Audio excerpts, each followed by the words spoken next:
Tamam. İndi ümumi misal üçün sizdən almaq istəyirəm görüm fikir olaraq. Hidrosfer nədir? Buyur. Ben desem şey Yazın.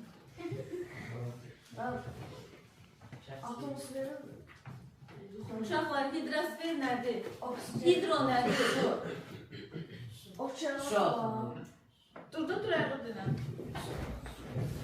Su deyəndə yəni nə başa düşür? Sudan bəhs edən elm. Su deyəndə bir coğrafi baxımdan nələr var? Okeanlar, göl, başqa əlavə. Ayağa qalxın deyin. Çay, dənizlər, körfəzlər, afərin. Boğazlar, əla. Tamam. Deməli biz hidrosfer deyəndə yer kürəsində olan su obyektlərini nəzərdə tuturuq. Düzdürmü?